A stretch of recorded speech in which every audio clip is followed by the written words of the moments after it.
Did you ever have a why me moment? I definitely did, especially the the sicker that I got. Warning. Even if I don't have anything in my stomach, I still get extremely nauseous. Literally wake up and be like, I wouldn't even guess I'd be in kidney failure. And then I would go through a month and a half where I'm like, wow, somebody please just put me out of my misery. My biggest thing and what helped me get through that was I learned to stop focusing so much on the why if the why wasn't going to matter at the end of the day. And in this case, there's certain times the why is not going to matter at the end of the day. And this is one of those So situations. would you say your son has also played a major role in what's inspiring you to continue to do this? Well, absolutely. He's an absolutely huge inspiration in everything that I've just been doing, whether it's like going for the competition or just wanting to be healthier on a day-to-day life. Like I just want to be around for him as long as I can be. When you do something so extreme, you're gonna have the haters. And to me, it's almost like kind of fun to see like how mad can I get people at times without being mean about it. Maybe I'll poke the bear a little bit. So like for me, how I get like sometimes I'll just see like a comment that's just so left field. One of my favorite ones was like, you did this all for like a dumb piece of plastic, and I was like, well, my metals are actually metal. Is something standing between you and your happiness? It was for me. I had to face my depression and the constant negative self-talk. Therapy helped me realize I deserve to be happy. That's why this podcast is called I Choose Health, because I made the choice to heal and I want to share that with you. As a gift to you, we've partnered with BetterHelp as our sponsor to help you start your own healing journey. We all face moments when life feels overwhelming, whether it's stress, anxiety, or just feeling stuck. Talking to someone can make a real difference. And that's where our sponsor BetterHelp comes in. BetterHelp offers professional online therapy that's convenient, affordable, and entirely on your schedule. You can connect with a licensed therapist by video, phone, or even chat, whatever works best for you. Let our sponsor BetterHelp support you on your journey to better mental health. You can get 10% off your first month by going to betterhelp.com/iChooseHealth. That's betterhelp.com/iChooseHealth for 10% off your first month. Take the first step toward feeling better today. As a teenager, I decided to live better, so I gave up the meat, eggs, and cheddar. At 20 and 30, I wanted more, so I strengthened my mind and my core. Living a life that is healthier and wealthier because I choose health. So it's November 22nd, and Saturday night I'm on my phone doom scrolling again, something that we all do but we don't want to do. And I'm on Instagram and I come across a post about this bodybuilder who is doing bodybuilding competitions while going through kidney failure. And the first question I asked myself is, how is this even possible? And major thing in our podcast is that we focus on resilience. And, I believe that the human will is able to do almost anything. And our next guest is just showing me just another thing, another amazing and powerful thing that human beings can do. So I want to welcome to the show today, Max Amsden.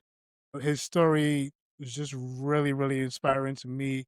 So any day that I'm feeling like a slob and I don't want to get up and work out, I'm looking at what he's doing and I'm like, all right, let me get up, let me move, let me push.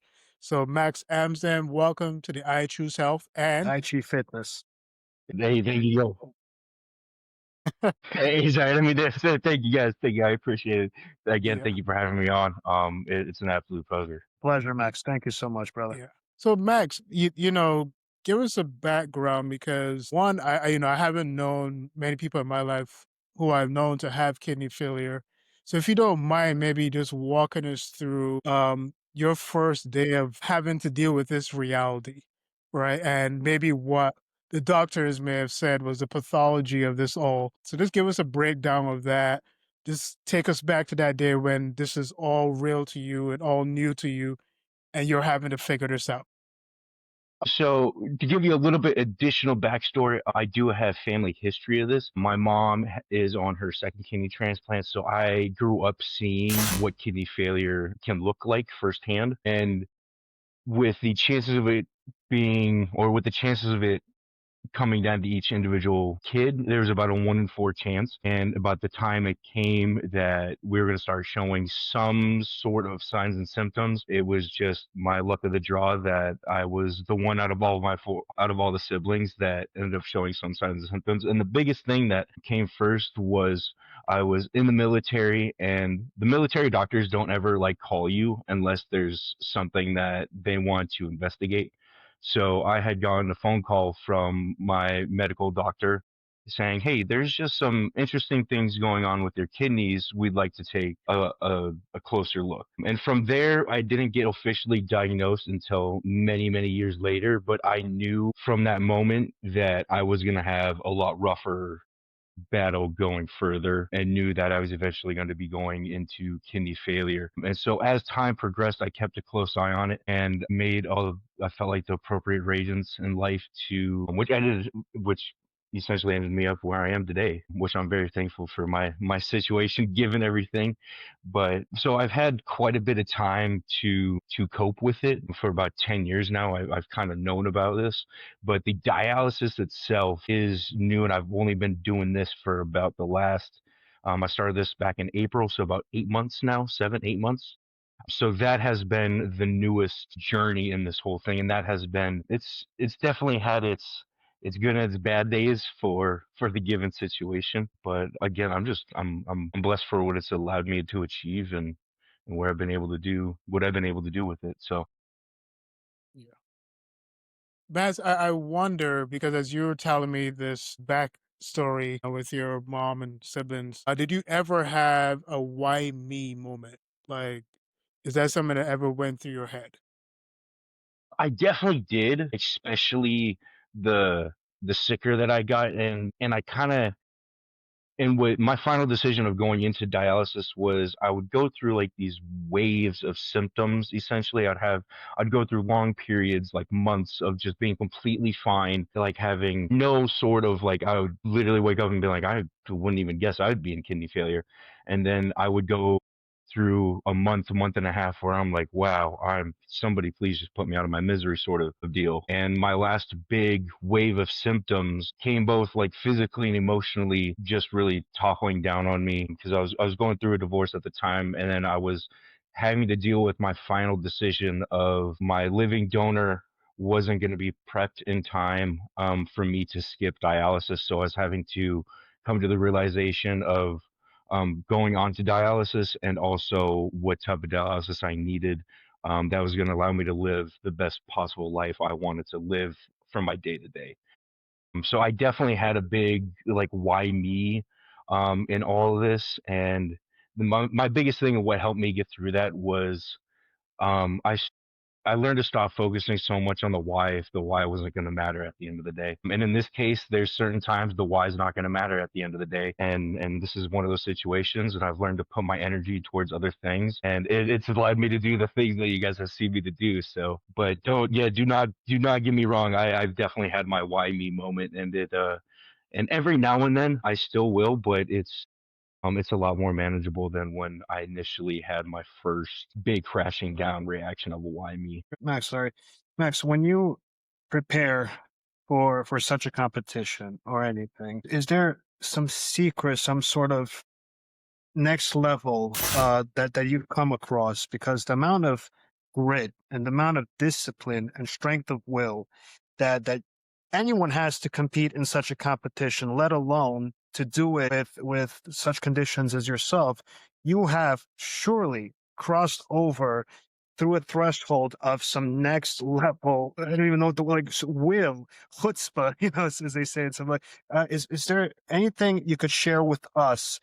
Because you've touched a mastery that 99.999% of the world cannot experience, and that is not just competing and excelling in such a tough thing as a bodybuilding competition, but knowing you have these pains and these restraints. Anything that you could share, any sort of inspiration to us to help level all of us up, because I feel like you could write an entire encyclopedia of all the patterns and all the doors you've crossed and all the little secrets to give you a little energy boost that you could share with us to help all of us. And you're actually, I feel like I could, but I think the biggest thing is when you come down to something you really just don't want to do, but it's gonna benefit you, just do it as soon as you possibly can. Whether that's like for me, that went like having to get up first thing in the morning and going to the gym because I knew I was gonna have some more energy in the morning,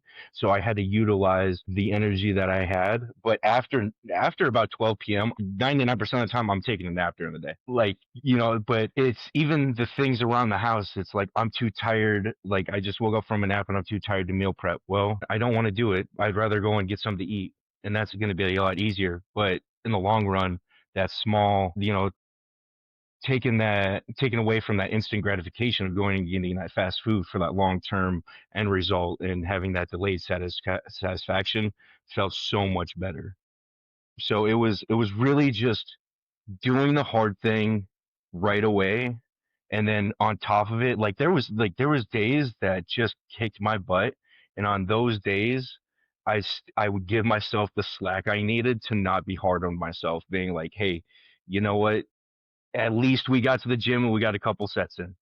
Like it wasn't the best workout, but at least we got a workout in, or at least we, even if we did get the workout in, I always got my cardio in, and I was like, at least we got the cardio in. I was like, at least we accomplished something today.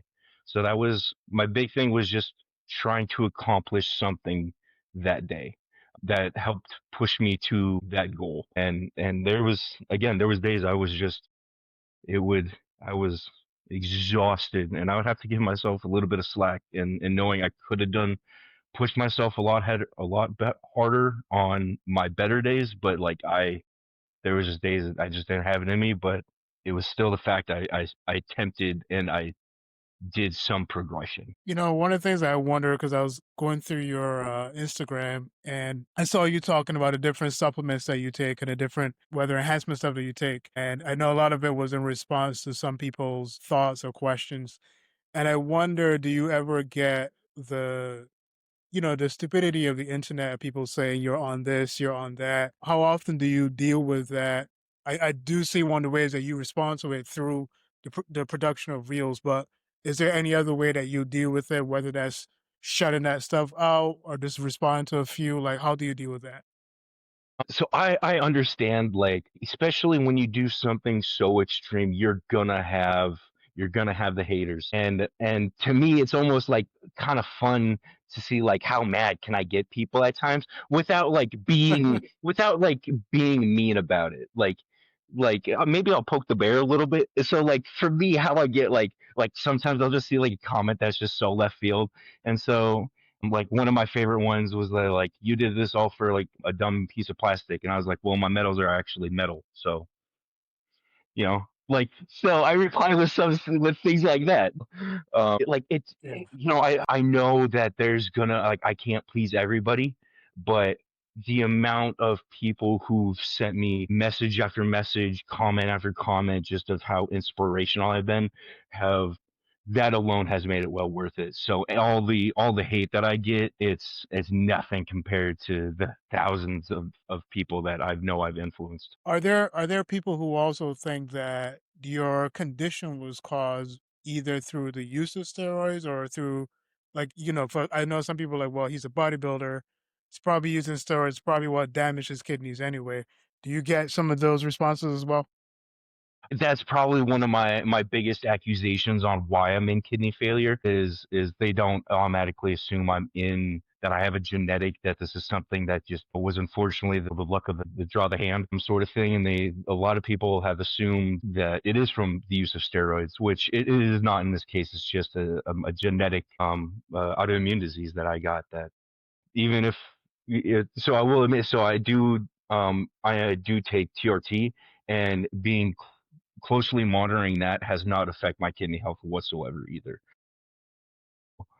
And if it did, that is something I would not continue to do also. So it is something, everything that I have been on, I've always done my my hardest research to make sure that is the healthiest and best decision to help with whatever it is, like the organ support I'm trying to achieve or the anti-inflammation or whatever goal it is, without it damaging anything else that's going. Max, both of us have been in fitness quite a while. All of us have been in fitness quite a while. So, of course, we know a lot of people in fitness. So, I've come across, as you can imagine, a lot of masters of their craft, champions, athletes. And when I came across the meme from Facebook of you absolutely shredded with a little bit of your bio there, I shared it with about a dozen of my friends. Each one has their own plethora of students and their own accolades. Every single one was as impressed, isn't even the word. It was just like bowing to your discipline to do this, man. It's hard enough for people to get off if everything's right, if health is great, if finance is great, if their atmosphere is great. A lot of people hormonally or neurologically have difficulty getting out of bed in the morning. They say, you got to get off proverbially on the right foot. And some people are just, they get out and they start their cortisol levels rising and they're in stress and then they break their circadian rhythm because everything's a cycle. When you mentioned when you were talking about just how important it is to get the big thing done first and go out there, get it taken care of, just get out in the morning and train.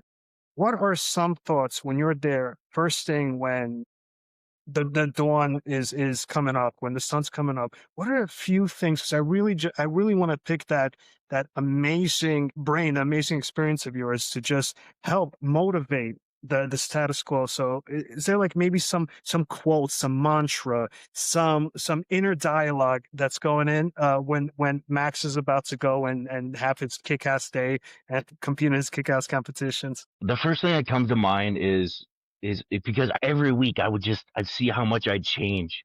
And so the biggest thing is, especially when it came down to those final mornings, and even now when I'm in my off season and my goal is to grow and to gain size, is I didn't come this far just to come this far. Yeah. I like the way you put that, man.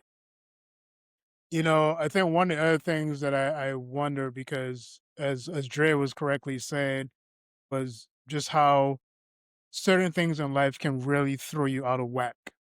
And Absolutely. I know you yeah, I know you mentioned the aspect of divorce. Now, regardless of maybe how we feel about our particular partner, a divorce is always still a difficult, very difficult process emotionally, physically, financially. I wonder in what sense did it have an impact on your health overall, especially with the condition that you have?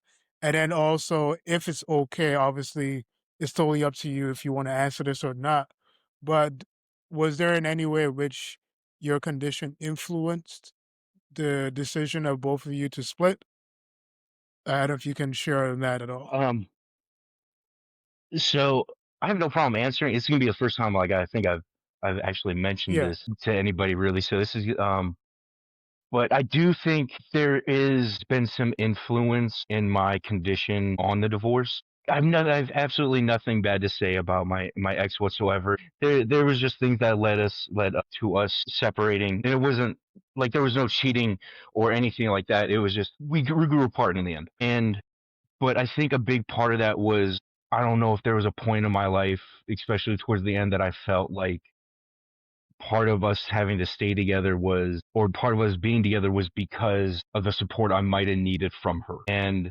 I, and at the time when I did decide to initiate the divorce, that was a battling decision. And one of my kind of issues I was having problems with is this the reason why I'm staying with her? Is this kind of like the last straw? And if it is, and when I kind of realized I'm like, if it is, then like this is just a really messed up thing to do, and I can't be doing that to her. Like I can't just be dragging her around for my benefit. And so and again, there's a lot more on top of that. But to specifically answer your question, I think there was definitely some influence due to the kidney failure and how I viewed it and my marriage and the support I had and where just was at with everything. And how well were you able to monitor those stress levels or maintain or contain those stress levels? Because again, I know this is a very stressful event. So I wonder what that process was like.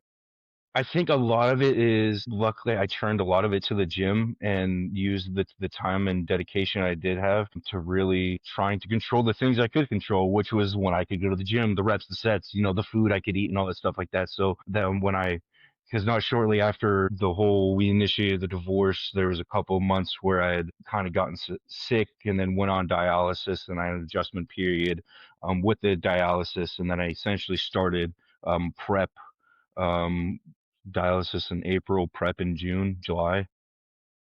And then from there, I was in prep the entire time. So I think a big part of how I healed was going through the prep also, and just being able to to feel like I could control certain things, if that makes any sense. Because it did feel like my life was really falling apart. When I was able to control those little things, it felt like it was a lot more not as hectic.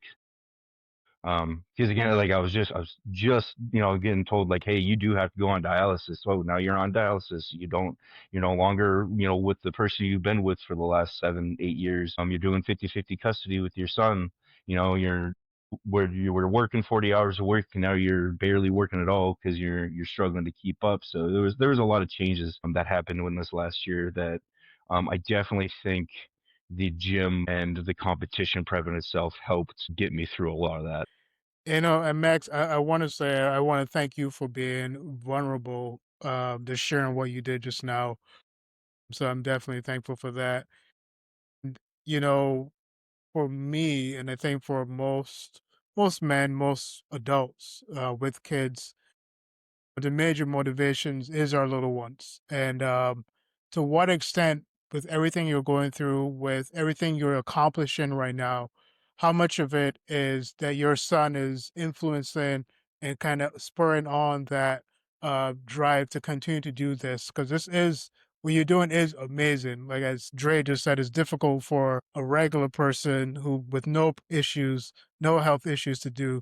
So would you say your son is also playing a major role in what's inspiring you to continue to do this? Well, absolutely. He's an absolutely huge inspiration, in everything that I've just been doing, whether it's like going for the competition or just wanting to be healthier on a day-to-day life. Like I just want to be around for him as long as I can be, which again goes towards like why I will never just like blast gear or do any of these things. Right. Because it not only for the longevity of my kidneys, but for the longevity of him too. So he's been just my absolute rock and an absolute champion this entire time. Like I could not have asked for such an amazing son to have gone through this with me, because I know he could attest if he could. His dad, there's been some days his dad was not very pleasant, and I could have been a little grouchy, just especially those super low calorie days on prep, but we toughed through it, and we got through it, and he's been an amazing son. I don't know how to thank him for putting up with me and for the things that he's done. Yeah, he has an And amazing I dad, an imagine, amazing inspiration and role model. He's a very, very, very lucky young man. yeah. Thank you. And I imagine, as you've explained this to be a genetic thing, I imagine this has probably run through your mind as well. Do you think about the potential impact for him later on? And are there any things that you thought of on a preventative side? Or maybe, if something does come up, like how he can deal with it. Obviously, he's seeing the example from you how to deal with it. But is there anything that you are approaching from medical side of things on, like, okay, if he ever has to deal with this is how he can work against it or prevent it? Like, is there any thought on that? I think the biggest thing, because we as far as we know, the only people that technically have the exact genetic condition that I have is me and my mom. We are in the process of going and getting cross matched to figure out our genetic marker on which one it is, so we could hopefully then cross check my son to see if he potentially has it.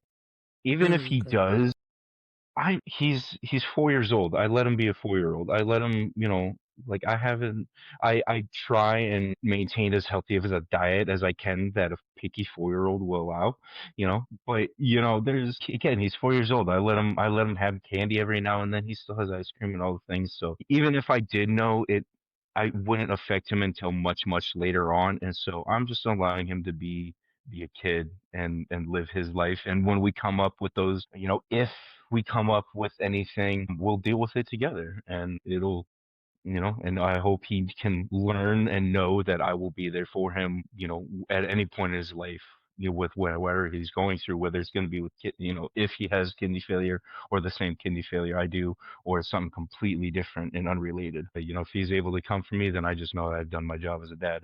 So, but for now, I'm just letting him be a kid. I believe the best thing to do, and especially saying he's 4 years old, and if there's if, and we all pray that there's no if at all, but even if there's Right. any Yeah. minutia of a chance of an if, by the time your son would be at the age that you start experiencing symptoms, medical advancements are already going to be a quantum leap ahead than they are right now. Like maybe even completely. There's this great book called Prometheus Rising by Robert Anton Wilson.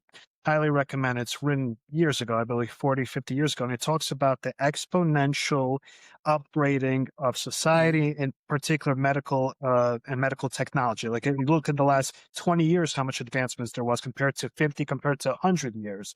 So in the next 5, 10 years, there's certainly going to be, they're already on the precipice of, with the CRISPR technology, getting rid of most cancers, HIV, even Down syndrome, and a myriad of other things. So of course, kidneys are not far off either. And as I was talking to you, when that the kidneys are considered to be some of the more sensitive organs, but still, if you're really, I follow every single day. Steph knows, if you follow my social media or anything, I post 100 things about advancements in technology, from radio frequency waves to everything. And I'm telling you, bro, like it's incredible. Even within the next year, there's probably going to be a huge level up, just the way that things are going. So that's why it's so important not to be one of those hanging their baby kind of, but it's facts. Every single day you hold on, every single day you move forward, every single day you do some sort of subtle upgrade, whether it's diet, a wealth and worldview, breath work, whatever. You put yourself that much closer to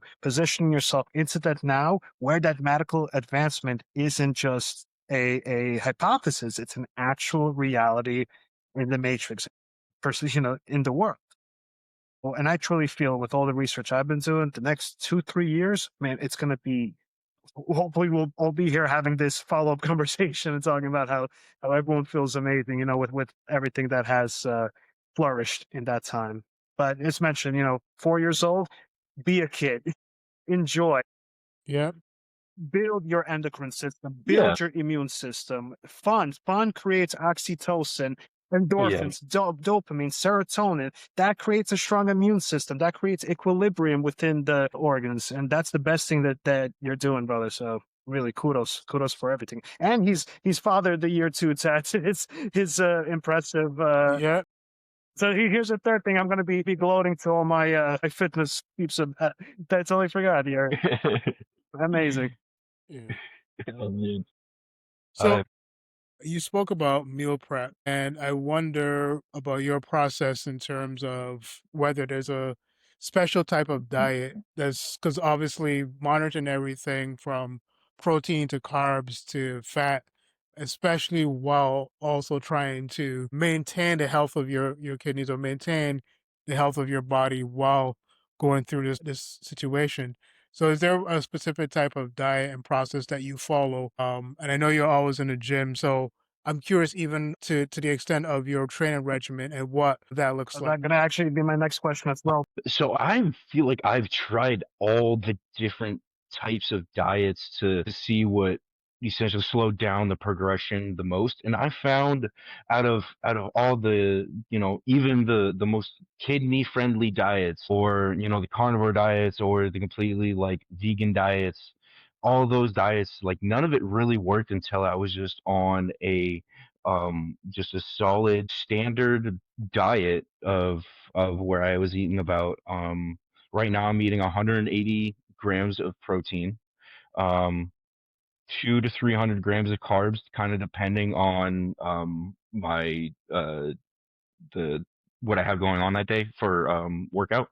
And then I think I have like I had to double check, but I think it's like 80 to 100 grams of fat. I don't usually track my fats too much, but my standard calories right now is about 2,200, and I've found my body has like the happiest it's been in a long time, just on that standard diet with a little bit higher of a protein, compared to even when I was eating.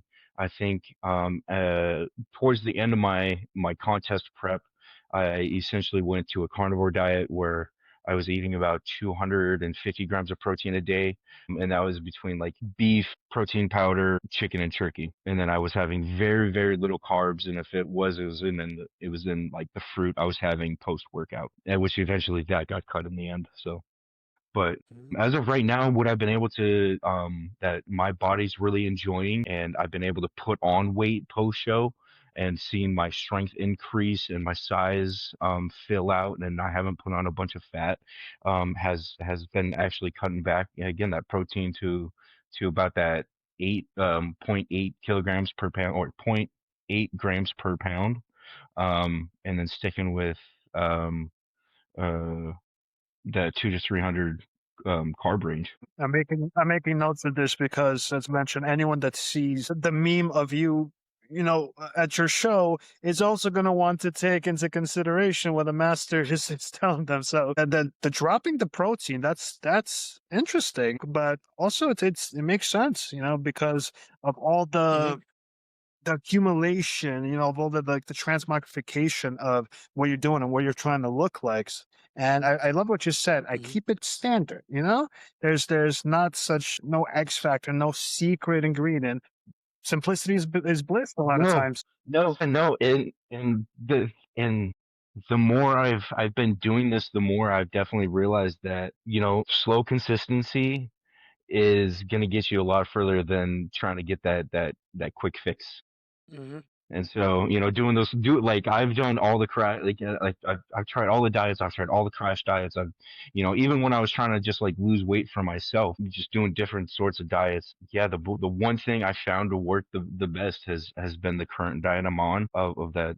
Of again what I mentioned.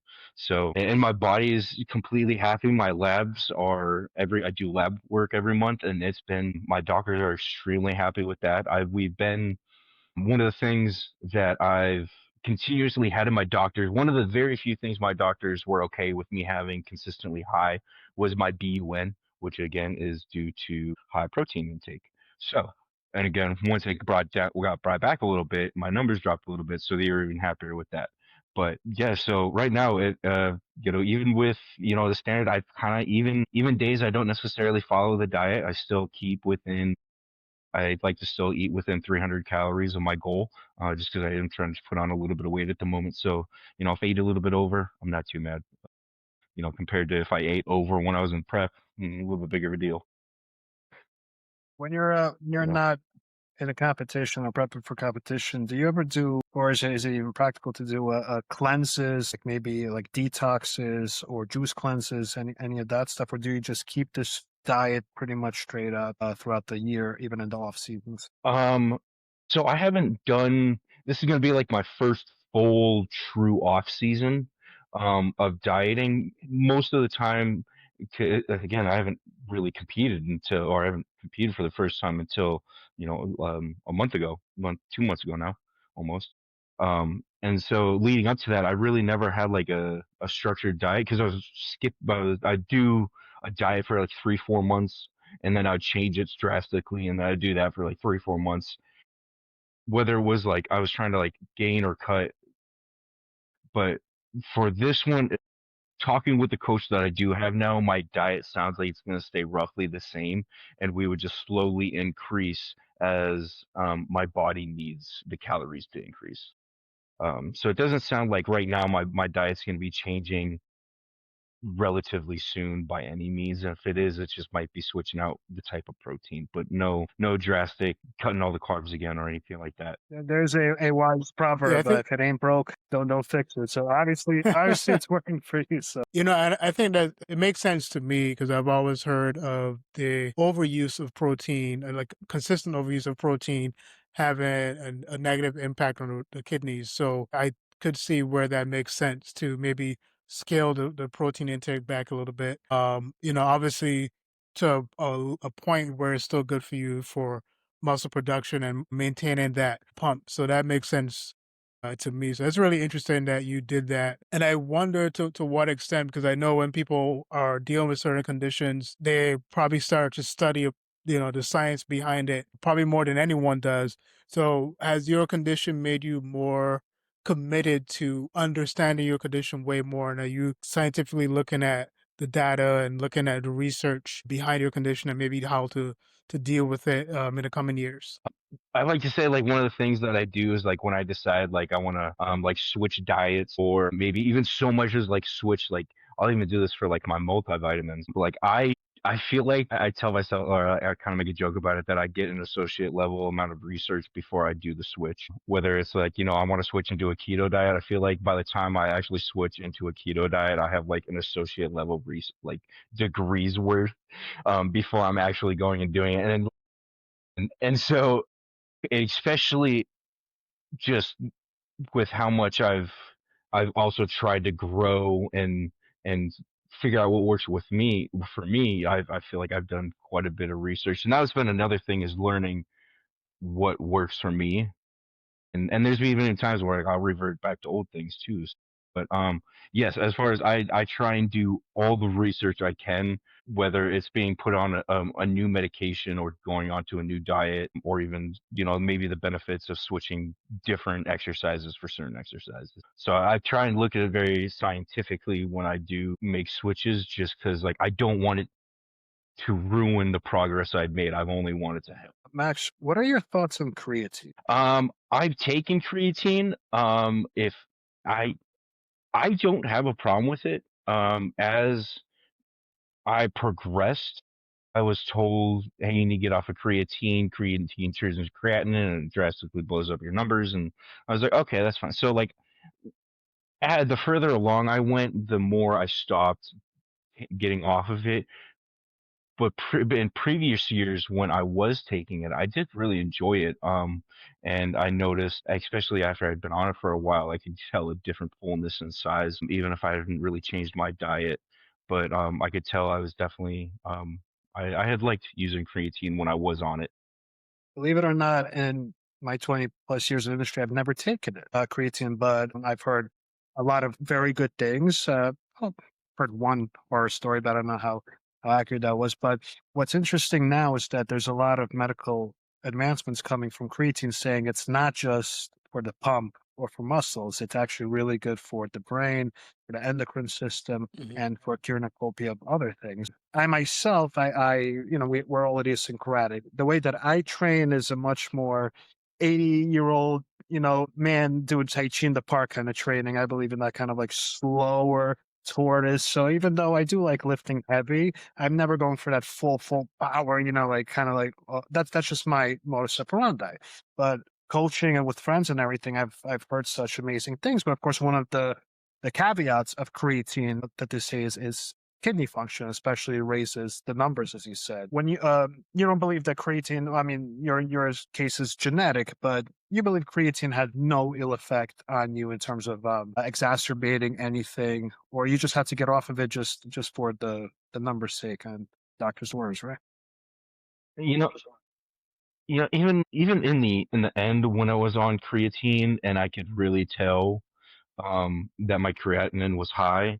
When I did come off of it and my creatinine did come down a little bit, I didn't notice a difference. The only thing that was different was my creatinine level and the fact I wasn't as full. I didn't have that fullness anymore. But like I didn't feel any different. Like there was like it's not like it took away any of the brain fog or nausea or anything like that. So I don't really see like if it did do any damage, it's not anything that me or the doctors saw. And I would definitely I would 100% will say that it had nothing to do with progressing my kidney failure. Andres asked me this question. I think he's surveying everyone in the fitness industry on the creatine question. But this is not a plug, but I've used clean form of creatine monohydrate from a company called InnoSups. And if you guys want to cut me a check, I don't mind. I'll send you my routing information. But yes, InnoSups has been a pretty nice, clean creatine that I've used when I've been training as well. So if you want to look into them, if y'all want to give me a check too, that'd be great. But I think one of the things that I've been wondering as well is because, of course, we all have our good days or bad days. With this situation, or with your condition, do you have those? Because you say you feel really good right now. Do you have those days where your condition creates a atmosphere where things feel really bad? And if so, what are you doing to address that? And then what do those really good days look like? So honestly, for what a really good day looks like, it's just gonna look like. I mean, I'm not working at the moment, so it's just gonna mean I get like great gym session. I'm gonna get in my cardio. I'm probably gonna get an opposing round, a couple rounds of posing. I might even get in some sort of stretching, cool down, something like that. Whether it's like foam rolling, but yeah, the days that it's definitely kicking my butt. It's taking enough, or it's usually taking pre-workout just to be able to get out the door, Mm, sort of thing. So it's those days I just have to constantly remind myself that like we have, I do a mental check with myself. I'm like, is this something that like that you can push through, or is this something you truly need to take like a break? Is this going to be a true rest day mm, today, or is this just something like you just ate too horribly yesterday and you're paying the price today because the built up toxins are you're not just kicking your butt. And so if it's something like that, then I'm like, hey, you got to pay the price today. You got to, whether you like it or not, you got to do all the things. Whether it's going to take you 2 hours, 3 hours, 4 hours, you got to get it done. And so it's just reminding myself that if that I got, and if I want to achieve that goal, I can't be lazy about it. And if there's days that like I do have to take those rest days, and I'm just absolutely exhausted, I cut myself some slack because I know those are few and far between. So the days I do know I need them, I'm like, hey, at least you know we're gonna have to earn it tomorrow though, sort of thing. Max, at any time, you obviously have the stressful days. You obviously have the exhausted days. You have the days where you need that little bit of energy. Plugging or anything, I'm legitimately as a friend because I respect you so much. At any time you'd like for me to show you some breathing techniques, it's one of my specialties, some visualization techniques that could assist and complement in a lot of ways. I'm here for you, man. At any single time, just let me know. And pro bono from me, a friend to a friend, anytime it's available to you, because I'm such a fan of yours, man. So just know that you have me in speed dial Thank you, thank anytime you you, may need it. yeah, thank definitely, you. I man. appreciate that. Thank you, and thank you guys for having me on. This has been an honor, an absolute honor. Thank you. Oh, oh man, Honor is listen, man, ours, it's been sir. an honor for us. Yeah, it definitely is ours, man. Because you're so. Oh, that's the other thing I didn't mention either. So I believe, this is episode 50, if I'm correct. I have to check. Oh, Yeah, I don't want. Yeah. So if this is episode 50, I'm glad that this is episode 50. You know what I'm saying? So this is one just through all the episodes that we've done. And I've heard a lot of inspirational stories, and yours is definitely right up there. So when I saw that, like, I was like, I need to reach out. So I was definitely want to thank you for coming on. So I definitely appreciate that. Thank you, sir. no, I All appreciate right, it. Thank you for having me on. I all right, for guys. you, I wish the absolute best. In Russian and Eastern European culture, we have the big three blessing. When someone's birthday, you just want, and to you, I do the same thing. I wish you the best health, abundant wealth, and of course, limitless happiness in everything that you do. Health, wealth, and happiness. Those are the Eastern European, Ukrainian, Russian big three. Thank you so much for gracing us with your presence and your grit and your grace. There's a saying from, I believe they have similar ones, Hemingway and Churchill, and I paraphrase, but it's if you're going through hell, keep going. Don't stop and smell the sulfur. Yeah, Mm-hmm. yeah, Thank you. Yep. Yeah, that's yeah. Well, guys, this is the I Choose Health podcast, and IG Fitness Podcast. we're working that. We're working that. We should But just this is use it again. together and just have one. Yeah. Well, this reminding you that choosing health is about choosing power, possibility, and purpose. Welcome to week 36 of 52 choices. This week's choice is simple but powerful. Say no to one thing that doesn't serve you. One commitment, one habit, one energy drain. Every no you choose creates space for a stronger yes to your health, your goals, and your peace. Boundaries aren't selfish. They're strategic. Decision fatigue research by Roy Baumeister shows that constantly saying yes drains mental energy and self-control, making it harder to follow through on healthy behaviors. Bottom line, one intentional no per week reduces stress, protects energy, and increases follow-through on what actually matters.